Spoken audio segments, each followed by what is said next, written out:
Hello everyone, I have another project today for you, one using up smaller pieces of fabric. I have these two templates that I made myself. They're kind of like Quilt As You Go hexagons, but I'm going to use this to make some coasters. So I have these two fabrics that I picked out from my stash. They're just smaller pieces that I don't really have anything in mind for. So I'm going to use a darker one for the bigger hexagon and then the lighter blue one for the smaller one. I want the darker one because it's going to stand out more and you're going to be using that to do like a binding and it's going to give it a little bit of a frame for the lighter blue. So all I'm going to do is I'm going to use a heat erase pen. You could use any marking tool because it's the back side of the fabric and you're probably going to cut into it anyway, but I'm just going to trace around my bigger hexagon here. And I'm going to be doing the same thing with the smaller one. If you have the acrylic templates, you wouldn't need to do any tracing here. You could just use your rotary cutter and then just cut around it, but I don't have that. And because these are made out of cardboard, and if I cut into it, well, then I'm just going to wreck my template and dull my blade a lot faster because it's paper. And then I'm just going to take my fabric scissors and very carefully cut it out, trying to be as straight and precise as possible, but that's not always possible, especially if you're me. I just thought this would be a cute way to use up some of your smaller fabrics. If you're anything like me, you end up with a lot of them because, well, you make quilts and you're always ending up with scraps and you need to find ways to use them up. And these would make really cute gifts for other people if you would make like a whole set. Once I have those cut out, I'm just going to take a scrap piece of batting that is big enough, and then I'm just going to take my scissors and then use my front piece as a template, the smaller hexagon, and then cut around it. And then that way it'll be the exact same size. Just again, being careful to cut nice and straight and not all of a sudden nick into your fabric and then you end up with a wonky line. And then once they're all cut out, we're just going to start layering them. So I have my batting and then my small hexagon on top of that.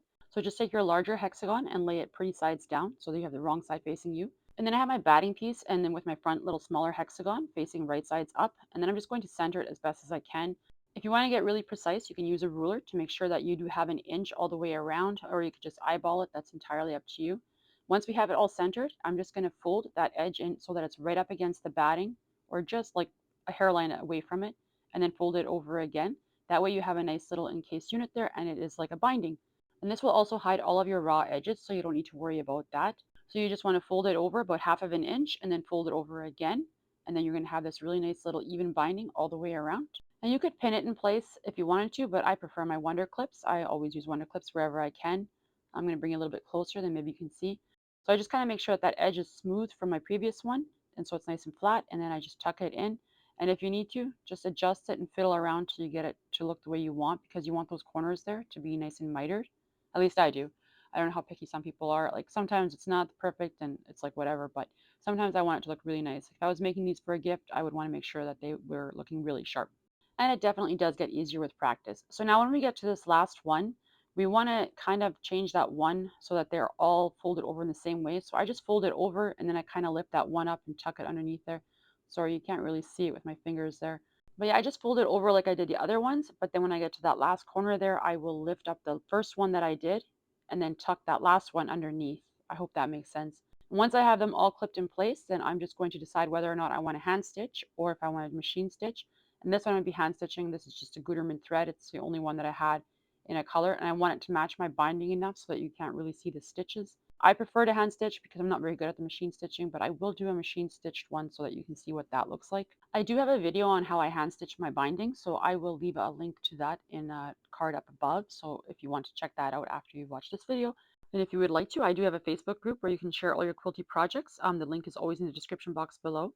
Here you can kind of see it. Like, well, I guess you can't really see it. That's kind of the whole point of using a matching thread. And I'm just going through the batting and the top fabric, not through the back because I don't want any stitches in the back. But you could hand quilt it if you wanted it. So this one is all hand stitched. This is another one that I did. And when I folded over the edges, I used my iron to kind of help hold it in place. And so it looks a lot flatter than this one. I prefer not ironing it. I think I won't in the future. So here I'm just going to sew about an eighth of an inch from that inside edge of the binding, if that makes sense. I'll show you what it looks like once it's done.